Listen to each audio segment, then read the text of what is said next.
how did you find yourself into design as a kid? Because I think, everybody who's in design has a different path for it. I grew up on a farm, and it really was the feed bags. Like, I'm not kidding you. It was like feed bags and comic books. Like, those kind of got me interested in how this stuff even happened. And I became, like, I remember as a kid understanding photographs.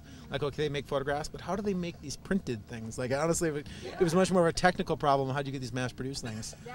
How did you find your way into design, or was it just find your way through art that you just were drawing all the time?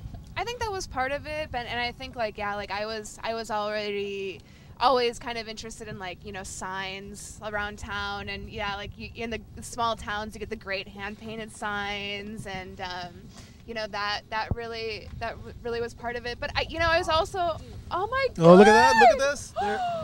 Oh my! Oh my god! Well, we just saw a white-tailed doe, which is a first for the design smoke. Did you get that, Steve? Oh.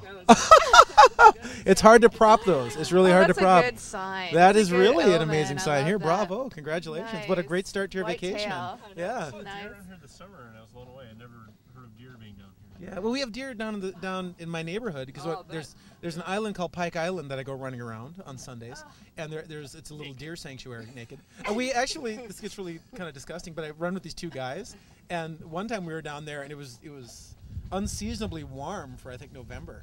And we all just stripped down to our running shorts and ran mostly naked through there. And we see like 20, 25 whitetail down there. Saw a whitetail buck down there too that morning.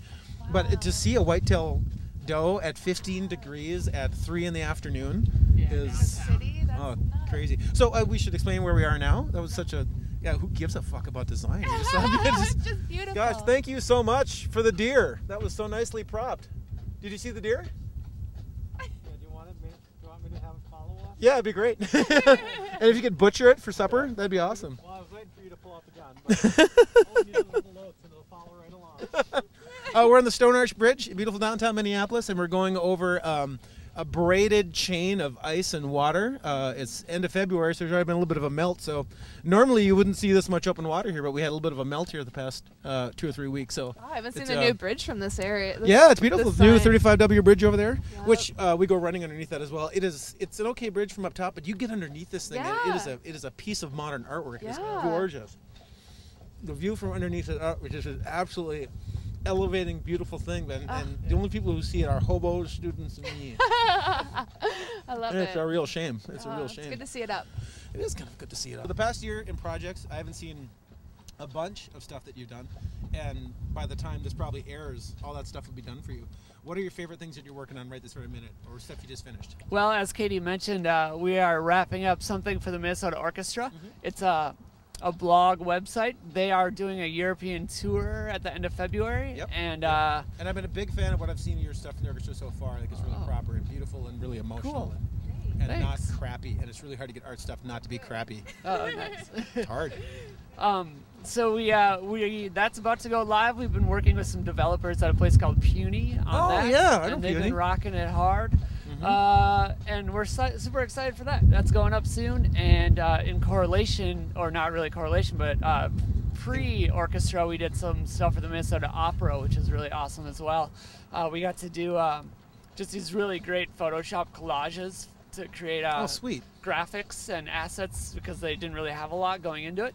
So we went to see the opera, and then from that we got inspired and just did these great layered Photoshop pieces, brought in a sound designer to add some really nice ambient mood. Motion graphic stuff? The motion graphic material? Or there's some motion graphics on there done by a place called Pop Life. Yep, also a big fan of Pop Life. Yep, they just did some subtle texture movement with that.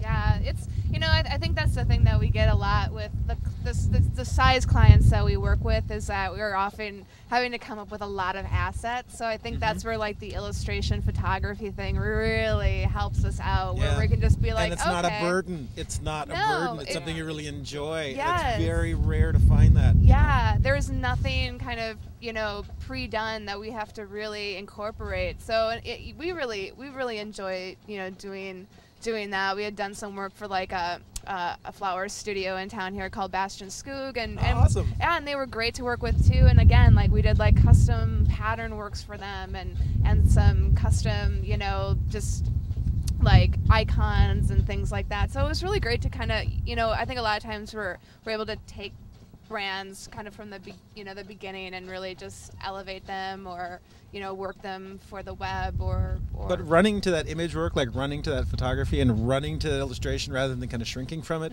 When I got out of college, the first place I went to was Pushpin. I went to New York. I got on the plane in North Dakota, and I went to Pushpin Studio, and I got to meet Seymour Quast, and I went to see Paul Davis, who had his own shop at the same time. But those guys were the first ones out in New York who really said, screw it, we're not going to wait for other illustrators. We're just going to do it ourselves. Yep. And those are the guys that influenced Chuck Anderson and that generation, and Joe Duffy and all those guys. Yep. But if you're the shop that runs to that stuff, your clients just love you because you bring all the stuff that otherwise just wouldn't be there. Yep. But also just cost effectively. It's cost effective, certainly, and that shouldn't be a motivator, but it is a motivator for you and for the client, so you can do illustration work. Like Take Goodness, great example. Like that wouldn't have happened without Steve Yokish being able to illustrate all that stuff.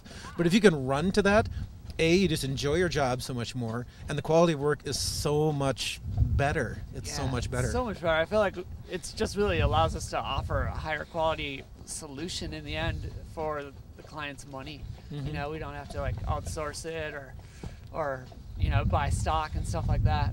Yeah, another big thank you to the old timers like Chuck and Joe and those guys. I think they gave you entitlement to do that stuff.